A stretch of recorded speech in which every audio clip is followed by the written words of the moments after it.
प्यारे भाई बहनों, ये वीडियो बहुत ही महत्वपूर्ण है। जरा इसे ध्यान से देखिएगा, बीच में स्किप मत कीजिएगा। और यदि ये वीडियो आपको अच्छा लगे तो आप इसे शेयर जरूर कीजिएगा।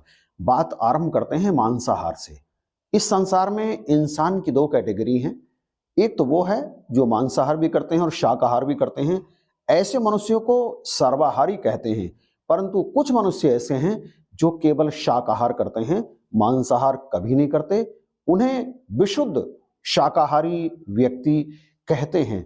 मनुष्य सर्वाहारी प्राणी है, ऐसा कई स्थानों पर मैंने पढ़ा है, परंतु मेरी मान्यता इससे जरा अलग है। मैं यह मानता हूं कि मनुष्य सर्वाहारी प्राणी नहीं है। मनुष्य में तमाम सारे प्राणी ऐसे हैं, तमाम सारे व्यक्ति ऐसे हैं जो मांसाहार भी करते हैं और शाकाहार भी करते हैं। आप केवल उन्हें कह सकते हैं सर्वाहारी, परंतु जो केवल शाकाहार करते हैं उन्हें आप सर्वाहारी नहीं कह सकते। अब जो बात मैं आपसे शेयर करना चाहता हूं उसे आप ध्यान से सुनिए और फिर उस पर विचार कीजिए, गहराई से चिंतन कीजिए और सोचिए मेरे कहने का अभिप्राय क्या है।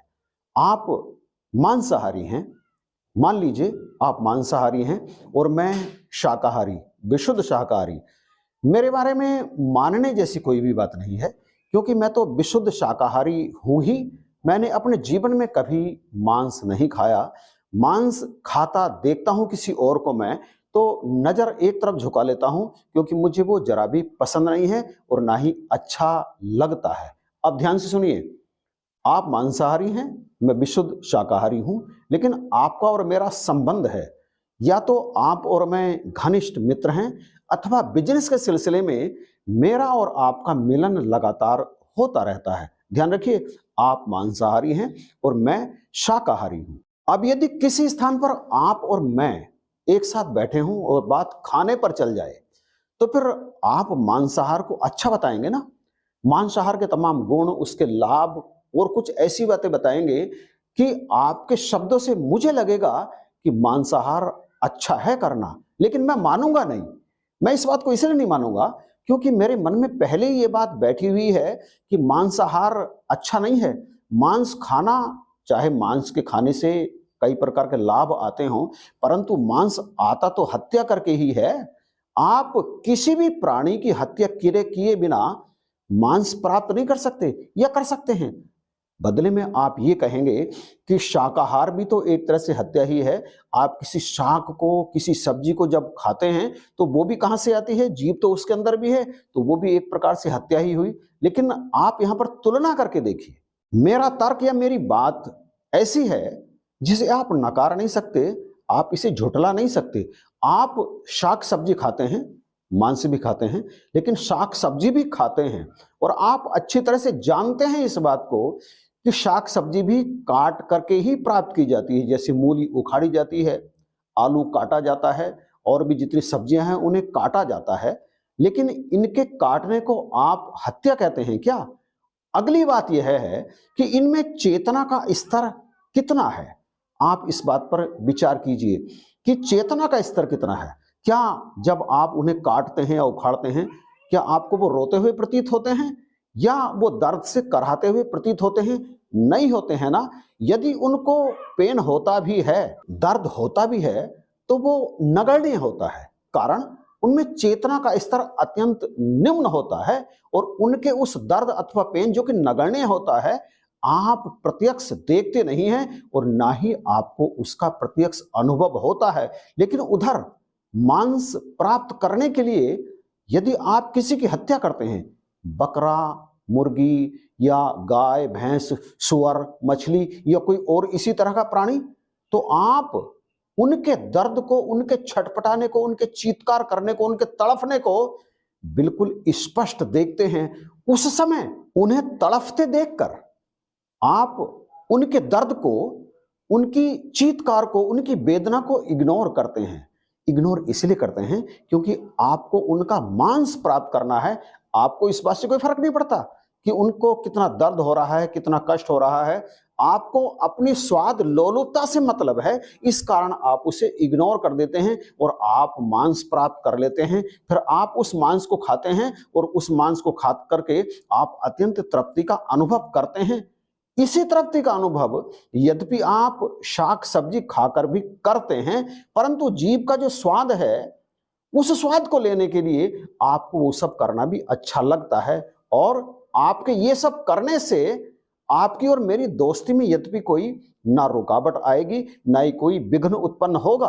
अब विघ्न कब उत्पन्न होगा मेरी और आपकी दोस्ती अथवा जो भी घनिष्ठ संबंध हैं उन संबंधों में?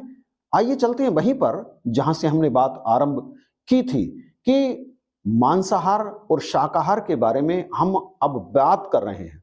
मैंने अपनी बात रख दी और मुझे लगता है कि मेरी बात से आप 99% सहमत होंगे कि शाक सब्जी में चेतना का स्तर निम्न होता है और दूसरे प्राणियों में जिनकी हत्या करके मांस प्राप्त किया जाता है उनमें चेतना का स्तर कुछ ऊपर होता है, अर्थात दर्द इन शाक सब्जियों की अपेक्षा अधिक महसूस करते हैं, उत्पीड़न अधिक महसूस करते हैं, चीत्कार भी करते हैं, रोते भी हैं, चिल्लाते भी हैं। ये सब शाक सब्जियों में होता हुआ प्रतीत नहीं होता। तो आप ये कहने के लिए जा रहे हैं कि भैया आप दूध पीते हैं, आप पनीर खाते हैं, तो ये सब भी तो एक तरह से मांसाहार ही है। अब मैं पूछूंगा कैसे? तो आप कहेंगे कि दूध भी तो पशु के रक्त से ही बनता है और उस रक्त से बना दूध, दूध से बना पनीर, तो ये भी तो एक तरह से अप्रत्यक्ष रूप से आप मांसाहार ही कर रहे हैं।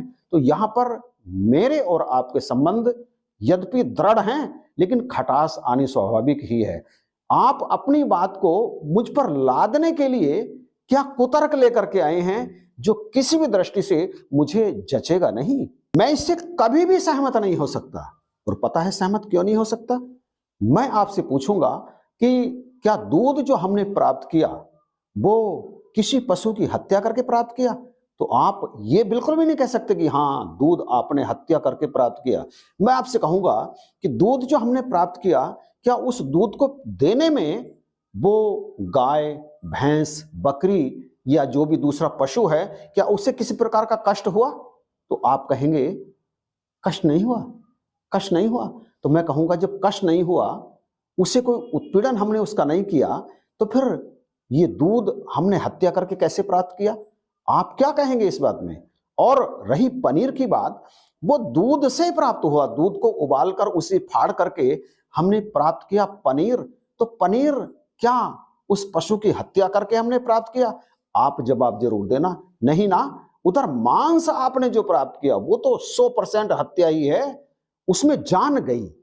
हत्या करके जो मांस प्राप्त किया उसमें उस पशु की जान गई, परंतु पनीर अथवा दूध जो हमने उस पशु से प्राप्त किया, क्या उसे प्राप्त करने में उस पशु की जान गई? जवाब जरा गहराई से कमेंट में देना जरूर। आप मांस खाते हैं, आपको मुबारक है। मैं मांस नहीं खाता, ये मेरी अपनी मर्जी है, लेकिन आप किसी भी तरह से मेरे शाकाहारी भोजन की तुलना अपने मांसाहार से नहीं कर सकते, बिल्कुल भी नहीं कर सकते। और आप अपने कुतर्कों से इन शाकाहार को किसी भी दशा में हत्या साबित नहीं कर सकते। और साबित यदि करने का प्रयास करेंगे तो मैं हर प्रकार से आपके उन तर्कों को, आपके उन कुतर्कों को झूठा साबित कर दूंगा, उन्हें हटा दूंगा। अब ये वीडियो यहां पर क्यों बनाना पड़ा? दरअसल एक कमेंट आप यहां पर देखिए। इस कमेंट में मांसाहार करने वाले व्यक्ति का अजीबोगरीब तर्क देखिए। यहां पर है ये कमेंट, और इस कमेंट को मैं फुल स्क्रीन पर दे रहा हूं। आप मेरे साथ साथ इस कमेंट को पढ़ते चले जाइए। मैं इस कमेंट को पढ़ने के लिए जा रहा हूं। देखिए इस प्रकार से कमेंट है। महात्मा जी आपको सादर प्रणाम। थोड़े दिन पहले हमारे घर पर ज्ञानी संत बैठे हुए थे। उनको मैं समझाने की कोशिश कर रहा था कि मांसाहार करना बहुत गलत बात है। थोड़ी देर बाद मैं जो दूध से बना पनीर लेकर आ रहा था, उन्होंने मेरे हाथ में देख लिया और मुझे कहने लगे तुम भी तो मांसाहार कर रहे हो। मैंने कहा कैसे? वो बोले दूध रक्त से बनता है, इसलिए पनीर भी दूध से बना, तो ये भी मांसाहार ही है। मेरे पास बोलने को कुछ बचा नहीं।